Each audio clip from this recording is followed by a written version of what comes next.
Hello, this is Melanie Goralnik, and for the next hour, I'll be reading from the December 16, 2025 issue of the Toronto Sun on the Niagara Frontier Radio Reading Service.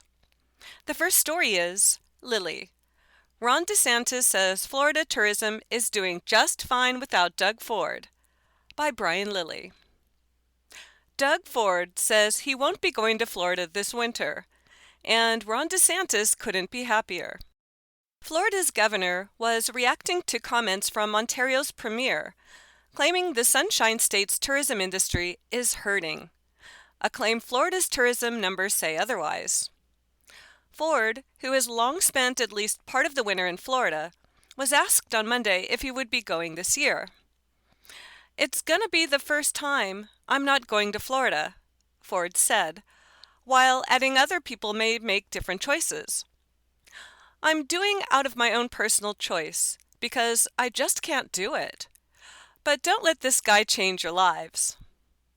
Ford said people shouldn't let U.S. President Donald Trump ruin their vacation plans, referring to Trump as one guy and a tyrant while doing so. He also made the comment about Florida's tourism industry, which DeSantis disputed. "They're hurting down there right now. They're hurting on all fronts," Ford said. What Ron DeSantis said. That prompted DeSantis, a master of online trolling, to respond to a clip of Ford online. "Actually, we continue to break tourism records and win Stanley Cups," DeSantis posted to X just before 10 p.m. on Monday.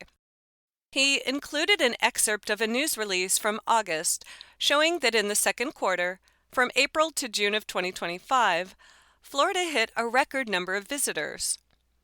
To make matters worse for Canadians who think they are hurting or showing those Americans by boycotting the Sunshine State, the number of tourists to Florida is only going up as the number of Canadian visitors declines. In the first quarter of 2025, the peak snowbird period from January to March, there were 1.2 million Canadian visitors logged by Florida. That was down from 1.3 million in the same time period in 2024. But overall, tourism in that quarter increased from 37.2 million visitors to 41.2 million visitors. In the first 6 months of this year, the latest available data, Florida saw 75.6 million visitors compared to 143 million in all of 2024. It's doubtful that the pace of visitors has slowed down, which means Florida is on track for another record-breaking year when it comes to tourism. Florida continues to lead the way as the nation's top travel destination, said DeSantis in a news release in August. "People from all over the world come to see the free state of Florida, to take advantage of our top-tier attractions, great weather, and our commitment to public safety. Today's record numbers are a testament to the work we've done to make Florida the most appealing state to visit in the nation." Niagara Falls gets fraction of Florida numbers.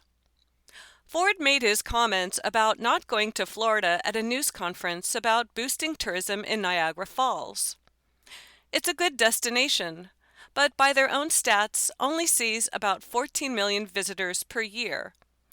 A solid number, but just 1/10 of Florida's numbers for one of the wonders of the world. To add insult to injury, DeSantis had to point out that Florida NHL teams have won the Stanley Cup 4 times since he became governor. No Canadian team has won the Cup since 1993, and the last time an Ontario-based team won was the Leafs in 1967. The bottom line is that despite the United States and Donald Trump occupying far too much of our national imagination, we aren't occupying the same space in the minds of the Americans. Not even people like Florida Governor Ron DeSantis, whose state relies on tourism and a lot of money from Canada. Has there been a drop-off in Canadian tourism to Florida and elsewhere across the United States? Absolutely. In places like Florida, though, they are making up the difference with visitors from elsewhere, while people who used to head south for sunshine and warmth now warm themselves with their moral superiority and knowing that they've shown the Americans. Shown them what isn't exactly clear. That story was Lily. Ron DeSantis says Florida tourism is doing just fine without Doug Ford, by Brian Lilly. The next story is Mandel. Neo-Nazi Matthew Althorpe, not just a keyboard warrior, insists Crown, by Michelle Mandel. Anti-Semitic speech carries consequences. Inciting racial hatred and violence has real-world implications. People die. Just look at the bodies of 15 innocent Jews, including a 10-year-old named Matilda, splayed on Australia's blood-soaked Bondi Beach. This most recent Jewish massacre isn't mentioned in the downtown Toronto courtroom. Yet its shadow is cast just the same as neo-Nazi terrorgram leader Matthew Althorpe appears at his sentencing hearing. He's the man behind the vile online curtain of hate, and he needs to go away for a long, long time. 20-year sentence. Federal prosecutors urged his sentencing judge to impose a tough 20-year term in prison with no chance of parole for 10 years, following Althorpe's guilty plea to 3 terror-related crimes, including willfully promoting hate against Jews and other minority groups. If the terrorist had been convicted after a trial, Crown attorney Amber Pashuk said they would have sought life in prison. 12 to 14 years is simply not in the range of a leader of a terrorist group, Pashuk argued, rejecting the defense's proposal before Superior Court Justice Jane Kelly. This court should not understand Mr. Althorpe's role as one of a keyboard warrior or a basement-dwelling online misguided activist, she insisted. This is years-long dedication through 2 terrorist groups with specific guidance on making bombs, attacking innocent people, attacking infrastructure, various forms of media across various social platforms, distributed to thousands. And there is real-world violence directly connected to the publications. Althorpe sat with family members. Althorpe, 30, sat behind his lawyer with family members in court, among those who have filed more than a dozen letters of support. He told forensic psychiatrist Dr. Alina Oisif that he was a fanatic, but is now remorseful and sees the error of his racist ways. Or does he? She wrote that he admitted he hasn't completely left that headspace. Sometimes I wake up at night and I am the same racist guy. I have to show remorse for court, but transparency for you. How encouraging. At Althorpe's guilty plea in October, Pashuk played 3 shocking neo-Nazi recruitment Atomwaffen Division videos he'd produced, each of which call on recruits to join AWD's race wars, to create cells and to inflict uncompromising, merciless violence on its enemies, she reminded the court. There will be no place far enough, no hole deep enough, no forest remote enough to hide from our ever-encroaching terror, the narrator proclaims. Join us or perish with the rest. Stay tuned, shooters. Althorpe was also instrumental in creating 3 manifestos published on Terrorgram, a network of Telegram channels promoting military accelerationism, which aims to provoke a race war and replace decadent society with a white ethno-state. Recommended video. Last week, Canada officially added the Terrorgram Collective to its criminal code list of terrorist groups. Quote, Terrorgram has wreaked havoc and destruction and death around the world, the prosecutor told the judge. Manifestos called for violence against Jews. According to the agreed statement, Althorpe's manifestos called for violence against Jews and other racial minorities and offered his followers detailed instructions for bombing infrastructures. They were cited in at least 6 terror attacks or plots, including a Slovakian attack on patrons of an LGBTQ bar that killed 2 people, and a school shooting in Brazil that killed 4. Quote, "Pray for terror," Althorp instructed. "Hatred will set our race free." Leaders of Jewish, Muslim, and Black groups delivered victim impact statements about how Althorp's incitement of hate and violence has terrorized their communities.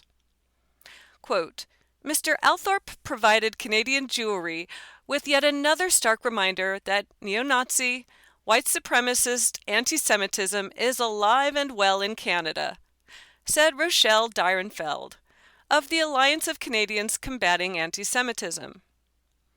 This is terrifying content and represents entreaties to like-minded or impressionable persons to attack and kill Jews. They are not merely pictures and words. Tsunami of anti-Semitism in Canada. Since the October 7, 2023 Hamas terror attack in Israel, Dierenfeld said there has been a tsunami of anti-Semitism in Canada that has reached unprecedented levels, and the RCMP has advised that they've foiled 6 terror plots in the last 12 months alone. Words have consequences. Althorp's sentencing hearing will resume in January, with defense submissions, and when it does, the Crown warned the judge not to be fooled by any professions of his remorse. Paschik cited a disturbing conclusion by the forensic psychiatrist who interviewed Althorp. Quote, "The racist militant accelerationist," Esaf warned, "likely lies not far beneath the surface." There is a picture of Matthew Althorp. It is taken from his hard drive, and it shows him wearing a black baseball cap that's on backwards, a black t-shirt that says something in yellow, which I can't read. He's also holding an AK-47 type gun and a strappy thing with ammunition, and he's doing a Sieg Heil salute with his right hand and arm. Photo courtesy of Court Exhibit. That story was Mandel. Neo-Nazi Matthew Althorp, not just a keyboard warrior, insists Crown, by Michelle Mandel. The next story is Female Cop Produced Child and Bestiality Pornography, by Brad Hunter. A former female cop in Georgia has been arrested and charged with producing, starring in, and distributing child abuse and bestiality videos. Cops say that Amber Nicole Ferguson, 34, of Commerce, Georgia, was indicted by a federal grand jury on December 2 and arraigned on December 4th, citing the U.S. Attorney's Office. Ferguson had been a member of the Athens-Clarke County Police Department and was initially charged in January. She turned herself in on charges of sexual exploitation of children. She was fired from the department following her arrest. Cops allegedly found child sexual abuse material.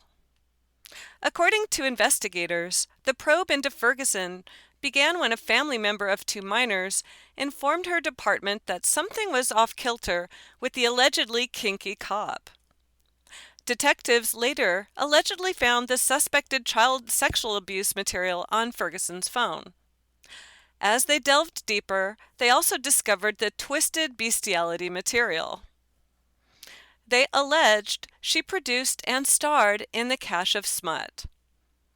Both children were under 12, and the bestiality videos featured a horse and a dog. Ferguson has been indicted in federal court on charges including production and attempted production of child sexual abuse material, possession of child sexual abuse material involving a child younger than 12, and production of obscene material, prosecutors said. Special Agent Stephen N. Schrank of Homeland Security Investigations described the allegations as, quote, "a profound betrayal of the trust and responsibility placed in law enforcement officers."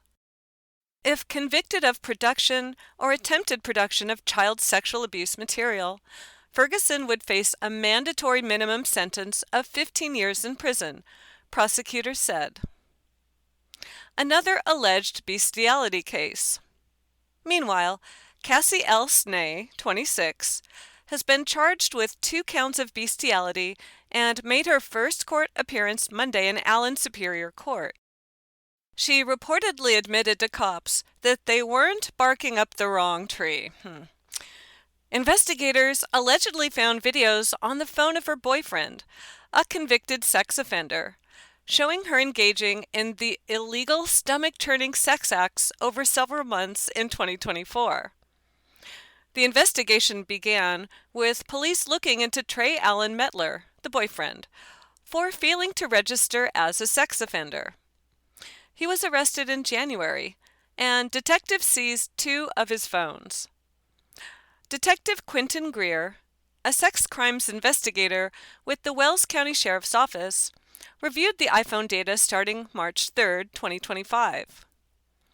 Investigators found multiple social media accounts, about 69,000 images, and 11,000 videos on the phone, including suspected child sexual abuse material. Greer identified multiple photos and videos of Metler and his gal pal Snay. He recognized Snay from prior police interactions and knew she had an on-again, off-again relationship with Metler. You are listening to a reading of articles and features from the Toronto Sun on the Niagara Frontier Radio Reading Service. Some of the files allegedly showed Snay engaged in sexual activity with a black and tan dog. At least one zoophilia video was recorded at the Motel 6 in Fort Wayne. Other incidents happened at a Fort Wayne home identified by Snay as her mother's. On September 19, 2025, cops interviewed Snay, who allegedly confessed to the conduct described in the affidavit and to creating and sending the photos and videos to Metler. She identified the dogs as, quote, Kota, spelled K-O-T-A, and mentioned a second dog, Klaus, who appeared in some images but was not involved in the acts. Based on the findings, a judge issued a warrant for Snay's arrest on December 10th. There is a picture of Cassie Lynn Shea. It's her booking picture, and she's got brown eyes and brown hair that's long, kind of messy right at the moment, and she's got kind of red puffy bags under her eyes. She reminds me of a young Drew Barrymore in this picture. Anyway, photo courtesy of FWPD. There is also a booking picture of Amber Ferguson. That's the disgraced cop. She's also super young looking too. It's actually a very unclear picture, but she has long dark brown hair parted on the side, and she has brown eyes, and she has not quite a smile, but like a hint of a smile. Strange. Photo courtesy of APD. That story was Female Cop Produced Child and Bestiality Pornography by Brad Hunter. The next story is Billy Crystal reportedly saw dead bodies of Rob and Michelle Reiner by Mark Daniel. According to TMZ, Billy Crystal and his wife Janice rushed to Rob Reiner's home after the Reiner's daughter Romy called them following the slayings on Sunday afternoon. Sources told the outlet that Crystal, who was spotted outside the actor-director's Los Angeles area mansion, along with comedian Larry David later that night, was called by Romy after she alerted police that she had found her parents' bodies inside the family home. Billy and his wife raced over to the house and were there so quickly, one source tells us, the couple actually saw their slain friends and wanted to say their goodbyes, TMZ reported. The Saturday Night Live alum looked like he was about to cry, a neighbor told ABC7 Los Angeles. Crystal and Reiner had a friendship that dated to the 1970s, when they appeared together on the CBS sitcom All in the Family. Crystal and Reiner became closest of friends. Writing about their friendship in a guest column for The Hollywood Reporter, Crystal said he and Reiner became the closest of friends after they worked together on the show. We said, "It feels right on stage. Why don't we just continue this in our lives? he wrote in a 2016 piece titled, "How Rob Reiner and I Built a Bromance of 4 Decades." What impressed me the most about Rob was 1. He was so genial, but 2. He was so smart. It's a very impressive combination of talents that I first met, plus he was just hilarious. As Reiner shifted into a career behind the camera, he cast Crystal in his directorial debut, 1984's This Is Spinal Tap, and 1987's The Princess Bride. He later hired Crystal to play Harry opposite Meg Ryan's Sally in his 1989 summer romance When Harry Met Sally. Crystal said Reiner's father Carl, who died in 2020 at age 98, was like an uncle to me. That's one of the great blessings. Rob is my dearest friend, and then Carl and I had a whole separate, wonderful relationship where we could speak. He was just a giant, Crystal said during an appearance on The Late Show with Stephen Colbert in 2021. Crime scene, something out of a nightmare. Reiner and his wife Michelle were found dead in their home Sunday afternoon, after suffering multiple stab wounds. Police later arrested their son Nick, who prosecutors said Tuesday will be charged with 2 counts of first-degree murder. Nick, a 32-year-old troubled screenwriter, co-wrote the 2015 addiction drama called Being Charlie, which his dad directed. The film was loosely based on Nick's experiences with substance abuse and followed a drug abuser, Charlie, played by Jurassic World's Nick Robinson, who is sent to rehab by his politically connected dad, The Princess Bride's Cary Elwes. It was the most satisfying experience I've ever had creatively. I've never had anything like this, Reiner told Postmedia during an interview at the Toronto International Film Festival. I did not know, going in, how emotional it was going to be. It brought us closer together. It's a cliché when they talk about something being cathartic, but at the beginning we were emotionally very far apart.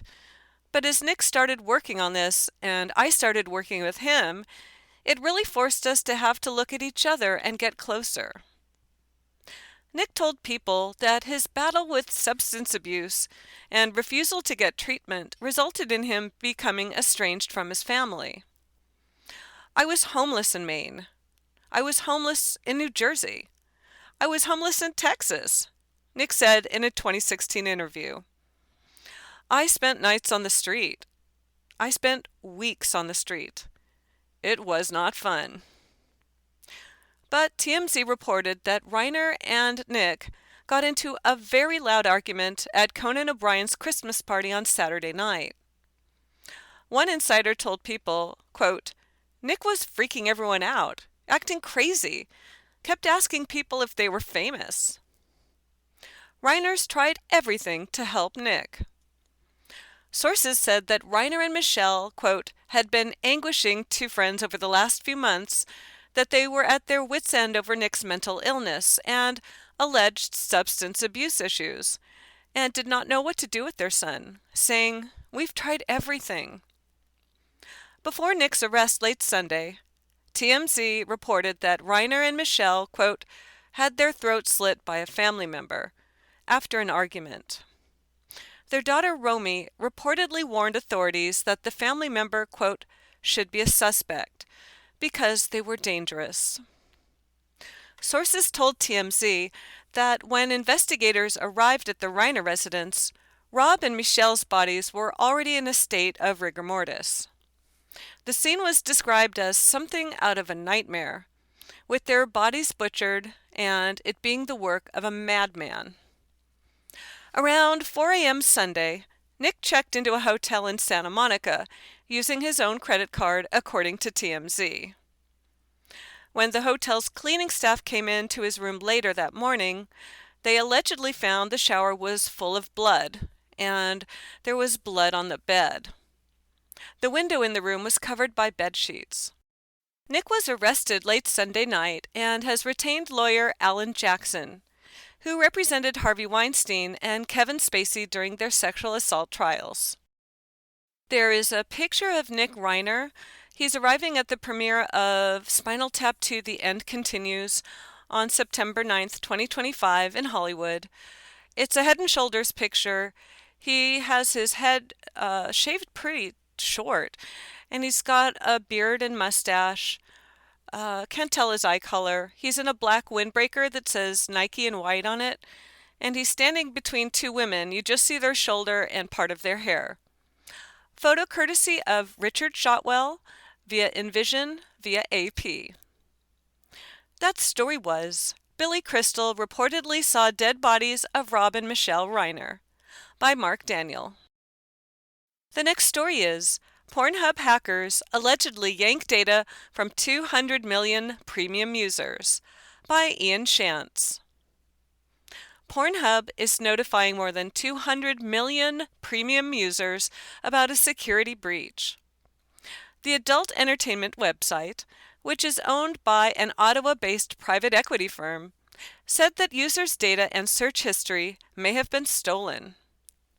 A recent cybersecurity incident involving Mixpanel, a third-party data analytics provider, has impacted some Pornhub premium users.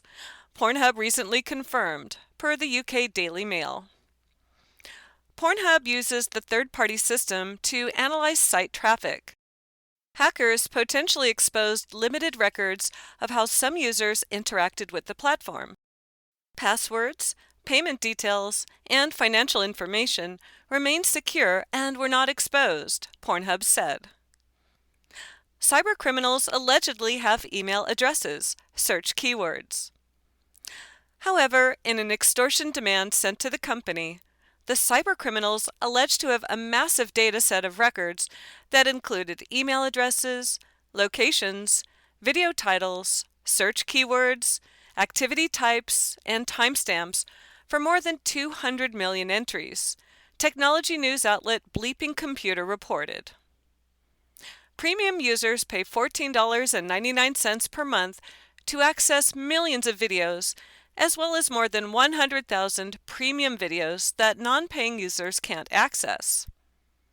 The unauthorized party was able to use this unauthorized access to extract a limited set of analytics events for some users, Pornhub said.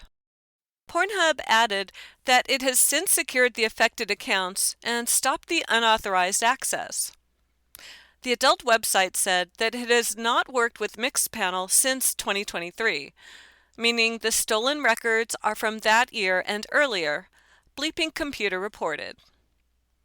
Hackers reportedly demanding Bitcoin to delete data. Mixpanel CEO Jen Taylor said in a statement, quote, "We took comprehensive steps to contain and eradicate unauthorized access and secure impacted user accounts. We engaged external cybersecurity partners to remediate and respond to the incident." Mixpanel told Bleeping Computer that it couldn't verify that the Pornhub data being circulated came from the November incident. Cybercrime group Shiny Hunters claimed that it was responsible for the intrusion. "We're demanding a ransom payment in Bitcoin to prevent the publication of Pornhub data and delete the data," Shiny Hunters told Reuters in an online chat. Pornhub is owned by Ethical Capital Partners, which in 2023 acquired Pornhub's parent company, MindGeek. That story was Pornhub hackers allegedly yank data from 200 million premium users by Ian Shantz. The next story is Variety Village. Clear the track. Here comes Kwesi by Mike Strobel, special to Toronto Sun. In a quiet corner of Variety Village, past the sensory room with its soft lights and vibrations, next to the Tiny Tots Therapy Gym, there's a railway set. Thomas the Tank Engine and other wooden trains have lived there for years. They are well worn by the tender mercies of countless kids, in particular those with autism and similar conditions. Such kids are drawn to things with routines, patterns, and predictability, like trains. Charlene Samuel often brings son Kwesi, 6, here. This is usually our quiet time, she says.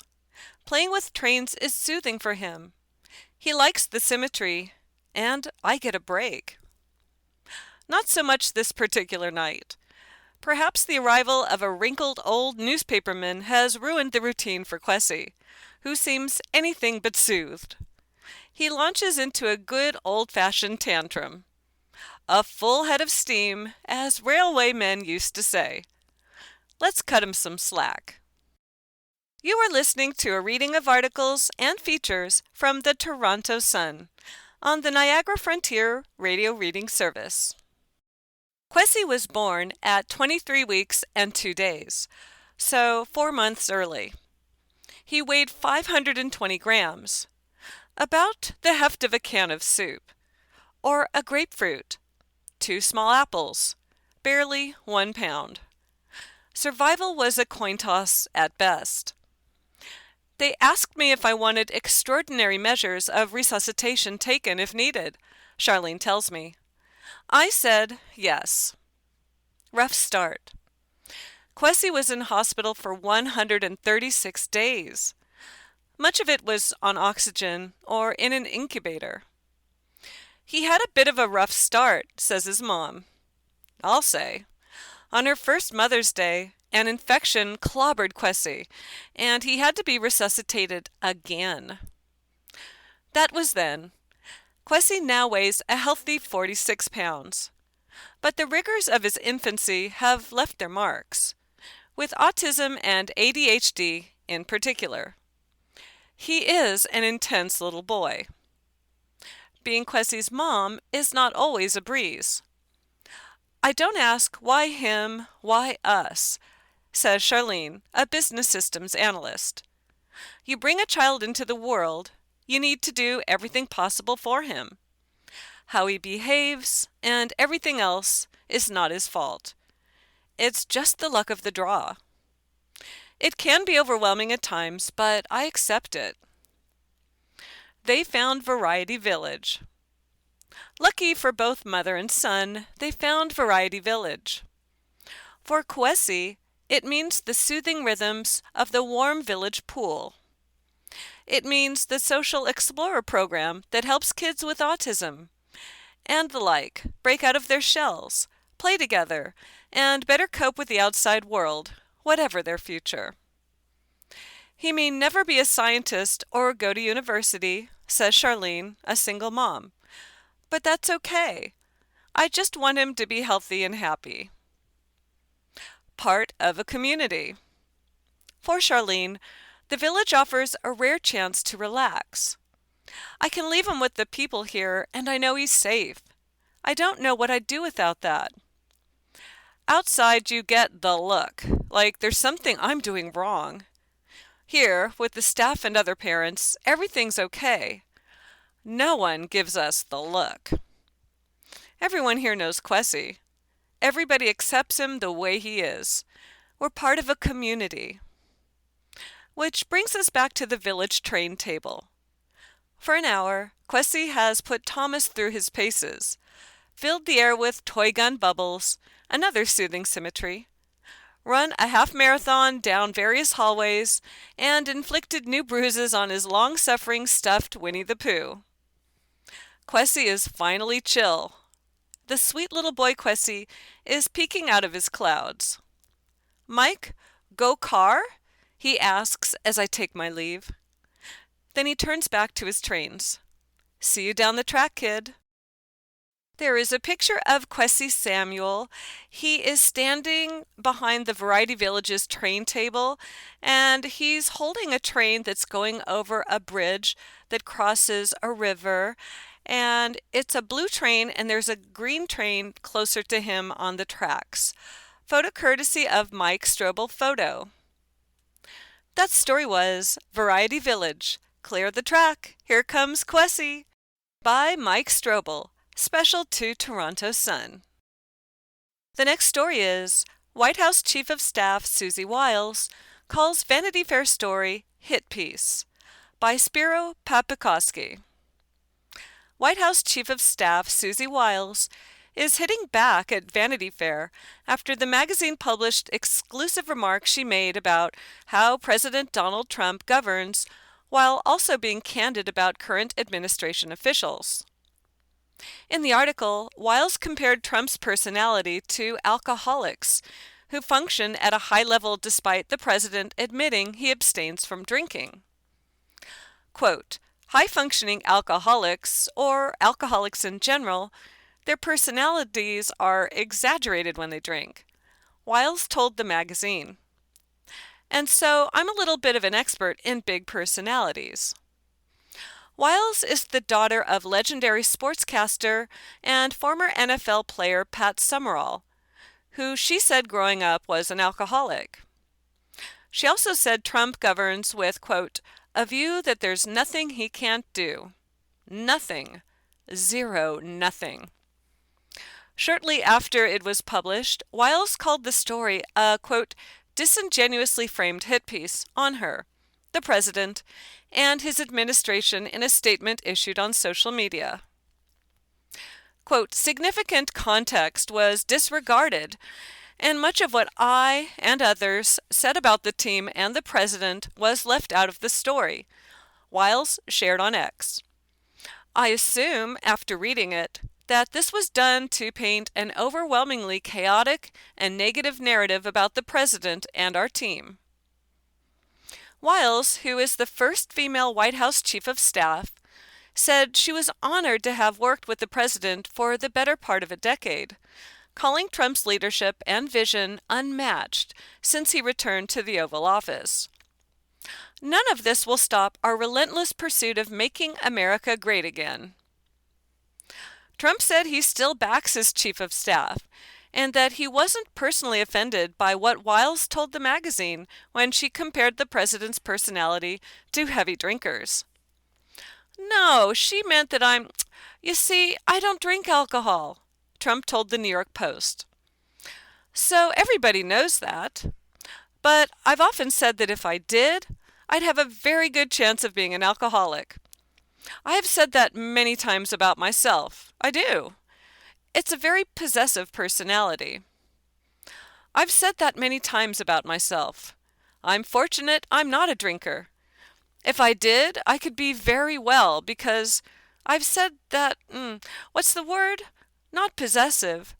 Possessive and addictive type personality. Oh, I've said it many times before. Trump said while he didn't read the story, he said Wiles has done a, quote, fantastic job in her role.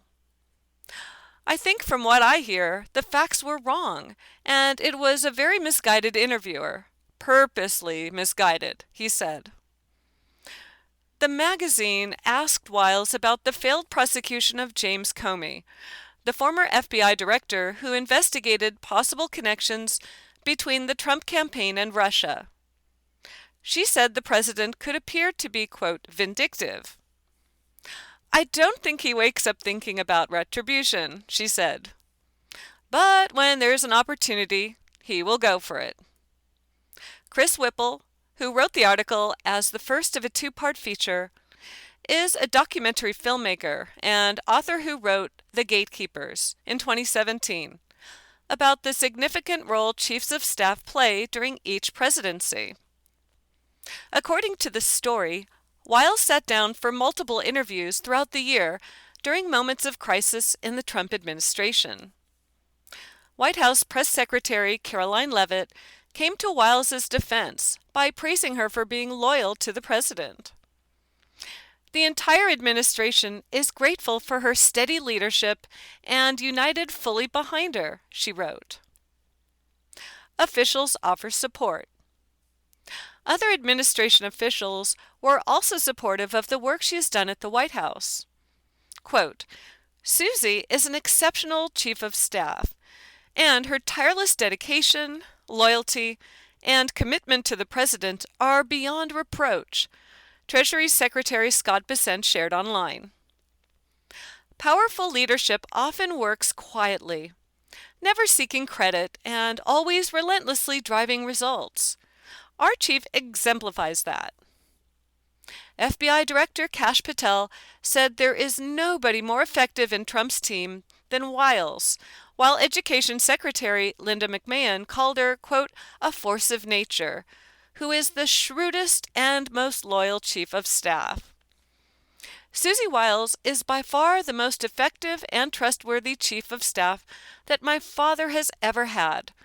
Donald Trump Jr. wrote in support, adding Wiles was, quote, a loyal fighter when she began working to get Trump reelected in 2024.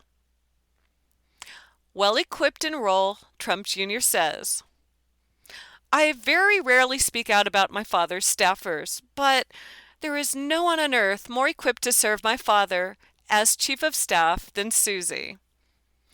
When speaking of Trump's close allies, Wiles said Vice President J.D. Vance has been a, quote, conspiracy theorist for a decade, whose decision to support Trump as president was sort of political, after critical remarks he made a decade ago when Trump announced he was running for office. Epstein files mishandled by Bondi. Wiles. Wiles also said Attorney General Pam Bondi mishandled the Epstein files after pressure mounted to release more information earlier this year. I think she completely whiffed on appreciating that that was the very targeted group that cared about this. Wiles said of Bondi giving binders of materials on the case to a group of conservative influencers. First, she gave them binders full of nothingness. And then she said that the witness list, or the client list, was on her desk. There is no client list, and it sure as hell wasn't on her desk. Musk an odd duck. On Elon Musk, the former Trump ally and tech billionaire who ran the Department of Government Efficiency after it was established by executive order days after the president was sworn in, Wiles said he is an avowed ketamine user and an odd duck, as I think geniuses are. Elsewhere in the report, Wiles said Trump didn't have any concrete proof that Bill Clinton ever visited the private island owned by convicted sex offender Jeffrey Epstein. There is no evidence, Wiles said, of accusations against the former president, adding that Trump was wrong about that. There is a picture of White House Chief of Staff Susie Wiles. She is waving after disembarking Air Force One at Joint Base Andrews, Maryland. It was taken June 25th of this year. She's wearing a butter yellow suit jacket over a black shirt. She's got a really nice gold necklace on, gold bracelet, gold watch, gold ring. And she's got salt and pepper hair that's about chin length, and she's smiling at the camera while she waves. Photo by Demarie Nickinson from the Associated Press. That story was White House Chief of Staff Susie Wiles calls Vanity Fair story hit piece by Spiro Papikoski. The next story is Warmington, Mayor and Police Chief on different pages about consulting cop lawyer by Joe Warmington. It's a he said, she said scenario involving Mayor Olivia Chow, Police Chief Myron Demku, and a Toronto police lawyer. Chow has said the chief told her Toronto police have their hands tied on charging people involved in alleged anti-Semitism because of a lawyer at headquarters who says don't bother if they don't feel they can get a conviction. Demku counters he never said that. There seems to be a communication problem at the top. As people try to determine whose version of the truth is accurate, many inside the service are pointing to the TPS's top lawyer as the person Chow is referring to in her interview with News Talk 1010's John Moore. Her name is Falguni Debnath, and sources say that as general counsel, she is a prominent figure at headquarters. Falguni is a seasoned litigator. She's the head of legal, said one person close to the process. She touches everything and definitely gives the chief legal advice. Right on the TPS webpage, it says legal services, quote, mandate is to manage legal risk for the chief of police and provide legal advice. The website says Debnath came to Toronto Police in 2024 from working in the past with the Federal Department of Justice and Ontario Court of Appeal. When introducing her to the Toronto Police Services Board September 12, 2024, DemQ said, quote, we have confirmed the appointment of Falguni Debnath as General Counsel and Chief's Counsel.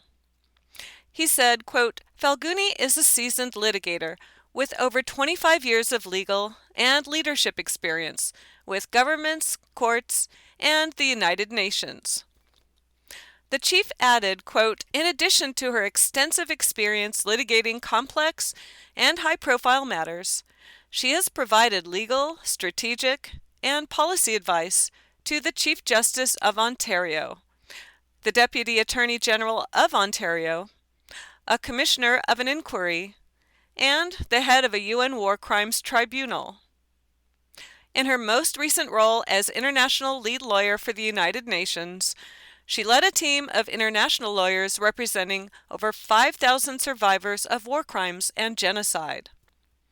She has also prosecuted war crimes, crimes against humanity, genocide, and breaches of the Vienna Convention. You are listening to a reading of articles and features from the Toronto Sun on the Niagara Frontier Radio Reading Service. Chow says chief told her about lawyer at HQ. Chow told Moore that a Toronto police lawyer, who reviews cases, has been reluctant to let police pursue charges on those allegedly taking part in anti-Semitic activities in Toronto's Jewish community, which has seen masked pro-Hamas protesters running wild and chanting about Intifada every week. The chief has communicated to me, as you know, I can't direct the chief in terms of operation, but we can set policy. And the chief has been saying they have made changes and then it gets thrown out by the Crown and they won't even accept it. Chow told News Talk 1010's John Moore show this week. Chow added, so you do all the work to do all the changes, yet it doesn't go anywhere. So at some point they said they have a lawyer at the police headquarters to look at cases. Okay, there's no hope of you getting anywhere, so don't bother, which is why sometimes they don't do charges. Chow added in her Monday interview, quote, I think the chief is coming to your show tomorrow. Ask him about that. That is exactly what Moore did. Moore, quote, when the mayor says that there is a lawyer who has advised, quote, do not engage, do not arrest, is she in error? DemQ, well, listen, I do not know where she's getting that narrative. Moore, she says you told her.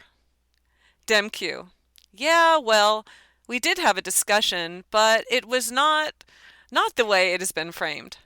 No, there is not. We base our grounds on reasonable grounds. We consult. Obviously, we have to make discretionary decisions on the amount of evidence we have. The Crown attorneys guide us on the prospect of conviction. After his appearance, Chow, through her spokesperson, released a statement which did not retract her earlier assertion. Quote, Mayor Chow thanks Chief DemQ for his ongoing work navigating very complex legal terrain as it related to hate crimes, charter rights to speech and assembly, and working with other levels of government. His detailed explanation of the work police do with legal experts, almost daily, shows how challenging it is to pursue hate-related charges and convictions.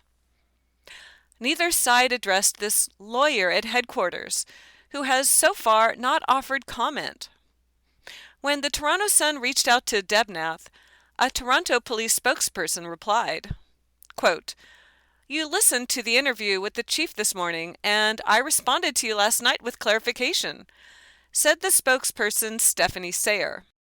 The consultations around the application of hate crime laws happen with the Ministry of the Attorney General, not with TPS Counsel. I believe I underlined that for emphasis.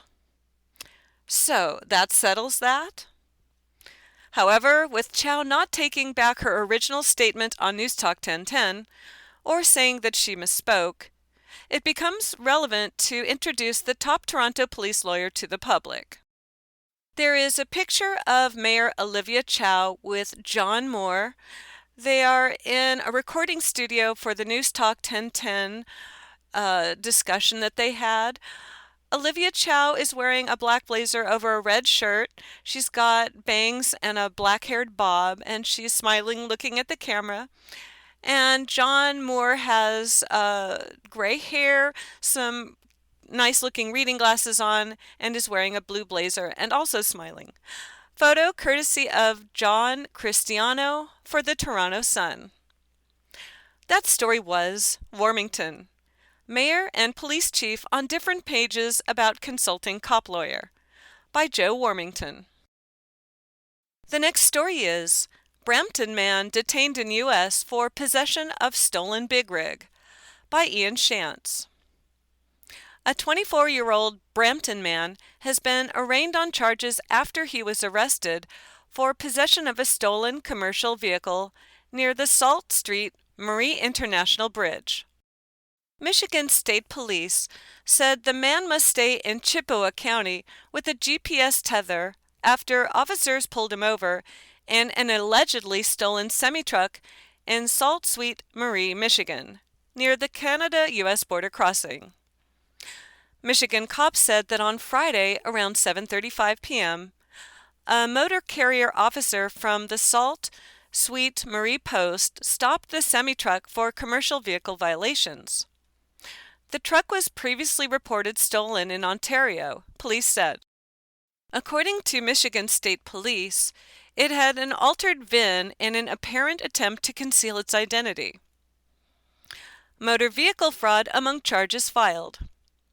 Michigan State Police said the semi-truck and trailer were seized and towed from the scene. Yuvraj Singh was arraigned on multiple charges including receiving and concealing a stolen motor vehicle fraud, and having an invalid license plate. He was lodged in the Chippewa County Jail and arraigned on Monday in the 91st District Court. Police said Singh was released on a personal recognizance bond with conditions, including surrendering his passport, remaining within the county or state, and being monitored by a GPS tether. Plan for delays at border. Michigan State Police were assisted by U.S. Customs and Border Protection, U.S. Border Patrol, and Southwest Commercial Auto Recovery. Unrelated to the arrest, U.S. Customs and Border Protection on Tuesday issued a news release reminding those planning trips into the U.S. via Detroit, Port Huron, and Sault Ste. Marie border crossings in Michigan to be prepared for possible delays during an anticipated busy holiday travel period. Travelers are encouraged to have all the necessary travel documents. If traveling with gifts, consider leaving them unwrapped while crossing the border. There is a booking picture of Yuvraj Singh, 24. He's wearing a black t-shirt standing in front of a plain gray background. He has short, curlyish, dark brown hair and a very short mustache and beard. And he's just looking very sternly into the camera. Photo courtesy of Michigan State Police. That story was Brampton man detained in U.S. for possession of stolen big rig, by Ian Shantz. The next story is How will Canada's new grocery code of conduct impact shoppers? By Brian Pacifiume. With food prices skyrocketing amidst Canada's cost of living crisis, Canadians have never been more conscious of our country's food supply and how food gets from producers to their tables. What does the code entail? At its heart, the Code of Conduct is a framework that establishes set standards for how retailers are able to behave, based on 4 principles. Help establish a thriving and competitive grocery industry based on recognizing the needs of stakeholders and the realities facing retailers. Prompting trust between retailers based on, quote, clear standards for fair dealing. Permitting partners to, quote, make informed business decisions in a context of commercial certainty. And providing an effective medium for resolving commercial disputes. As the principles suggest, the Code of Conduct largely applies to retailers rather than customers, largely establishing baselines of governance between and among retailers and suppliers. Violating the Code of Conduct could result in sanctions and even fines against members. Former Agriculture Minister Lawrence Macaulay said that year he hopes the code will increase fairness, transparency, and predictability to the food industry. Who oversees the code? The Code of Conduct is overseen by Office of the Grocery Sector Code of Conduct, OGSCC, an independent body charged with overseeing and implementing the code to members, which as of December 2025 consists of most major Canadian grocery retailers. The board is overseen by President and Adjudicator Karen Proud, who formerly served as President and CEO of Fertilizer Canada, and held senior management roles at the Retail Council of Canada and Food, Health and Consumer Products of Canada, FHCP. The office is overseen by an interim board of directors, led by Chair and current FHCP CEO Michael Graydon, and Vice Chair Diane Brisebois, who heads the Retail Council of Canada. The other 8 directors likewise hold executive positions in various retail, food, and agricultural associations across Canada. The federal government, earlier this year, provided a one-time grant of $1.2 million to establish the office. Will the code bring down prices? The short answer is probably not, as the code largely deals with disputes between retailers and suppliers, and is largely transparent to consumers. But it may impact what shoppers see on the shelves and how quickly new stock makes it to stores. To a significant degree, consumers will not notice that this has been introduced at all, University of Guelph economist Mike von Massow told Global News. That's all the time we have for this story, which was How Will Canada's New Grocery Code of Conduct Impact Shoppers? By Brian Passafiume. You've been listening to a reading of articles and features from the December 16, 2025 issue of the Toronto Sun. Your reader has been Melanie Guralnick. Thank you for listening.